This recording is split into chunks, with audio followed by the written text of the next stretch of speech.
कभी कभी जिंदगी में कुछ पल ऐसे आते हैं जो दिखने में बहुत छोटे होते हैं, लेकिन उनका असर पूरी जिंदगी बदल देता है। मेरी जिंदगी में भी एक ऐसा ही पल आया था। एक छोटा सा मैसेज एक अनजान नंबर से, पर उस एक मैसेज के पीछे एक ऐसी कहानी छिपी थी जिसे जानना शायद मेरे लिए जरूरी नहीं था। मेरा नाम अर्जुन है, एक बिल्कुल साधारण मिडिल क्लास लड़का। सुबह उठना, कॉलेज जाना, दोस्तों के साथ हंसी मजाक और रात को फोन चलाते चलाते सो जाना। बस मेरी जिंदगी इतनी ही सिंपल थी। ना कोई गर्लफ्रेंड, ना कोई खास दोस्त। सच कहूं तो कभी किसी ने मुझे सीरियसली नोटिस भी नहीं किया। उस दिन भी सब कुछ बिल्कुल नॉर्मल था। कॉलेज से घर आकर मैं अपने बिस्तर पर लेटा हुआ इंस्टाग्राम स्क्रॉल कर रहा था। तभी मेरे फोन पर एक नोटिफिकेशन आया। व्हाट्सएप पर एक मैसेज, अननोन नंबर। मैंने सोचा शायद गलत नंबर होगा, लेकिन फिर भी क्यूरियोसिटी में मैंने चैट खोल ली और जो लिखा था उसे देखकर मैं थोड़ा रुक गया। हाय, क्या तुम अर्जुन हो? मैंने तुरंत जवाब नहीं दिया। दिमाग में कई सवाल थे। कौन हो सकता है? मेरा नंबर इसे कैसे मिला? कहीं प्रैंक तो नहीं? 2 मिनट बाद फिर से मैसेज आया। रिप्लाई क्यों नहीं कर रहे? अब क्यूरियोसिटी और बढ़ गई। मैंने धीरे से लिखा HU। कुछ सेकंड तक कोई जवाब नहीं आया। फिर अचानक, तुम मुझे नहीं जानते, लेकिन मैं तुम्हें जानती हूँ। मेरे हाथ हल्के ठंडे पड़ गए। ये कैसे पॉसिबल है? मैंने तुरंत लिखा, अगर जानती हो तो अपना नाम बताओ। कुछ सेकंड जो मुझे काफी लंबे लगे, और फिर नाम जानकर क्या करोगे? उसका ये जवाब थोड़ा अजीब था, लेकिन पता नहीं क्यों मुझे उससे बात करने का मन कर रहा था, जैसे कोई मुझे उसकी तरफ खींच रहा हो। मैंने फिर लिखा, कम से कम ये तो बताओ तुम्हें मेरा नंबर कहाँ से मिला? कहीं से भी मिल सकता है, तुम इतने स्पेशल भी नहीं हो।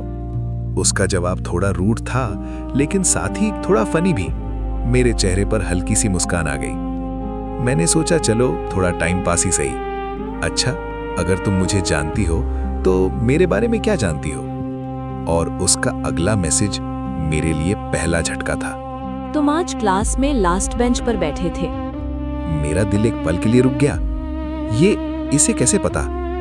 मैंने तुरंत लिखा, तुम मेरी क्लास में हो? शायद। अब मेरी क्यूरियोसिटी अपने पीक पर थी। मैंने दिमाग में एक एक करके सारी लड़कियों के चेहरे याद करने शुरू किए, लेकिन कोई भी फिट नहीं बैठ रहा था। मैंने फिर लिखा, सीधे सीधे बताओ तुम हो कौन? अगर सब कुछ इतनी जल्दी पता चल जाए तो मजा नहीं आता।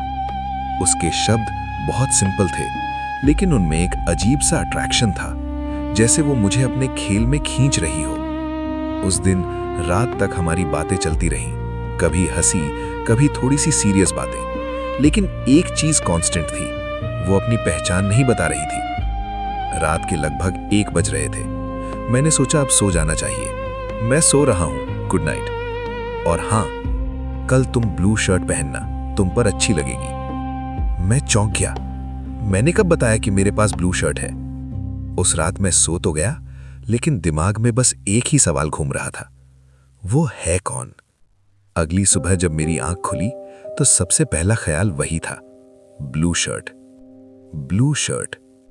अपनी अलमारी खोली और सच में वहां एक ब्लू शर्ट टंगी हुई थी, जिसे मैं बहुत कम पहनता था। कुछ पल तक मैं बस उसे देखता रहा, और फिर पता नहीं क्यों मैंने वही शर्ट पहन ली। कॉलेज पहुंचा और हर तरफ मैं उसे ढूंढ रहा था। क्लास में जाकर मैं फिर लास्ट बेंच पर बैठ गया, जैसा वो कहती थी। मैंने धीरे धीरे चारों तरफ देखा। हर चेहरा नॉर्मल लग रहा था। कोई भी ऐसा नहीं था जो मुझे सीक्रेटली देख रहा हो। Blue shirt, good choice. मेरा दिल जोर से धड़कने लगा। वो यही है, यहीं कहीं। लेकिन कौन? मैंने तुरंत लिखा, तुम मुझे देख रही हो ना? हाँ। तो सामने आओ। अभी नहीं।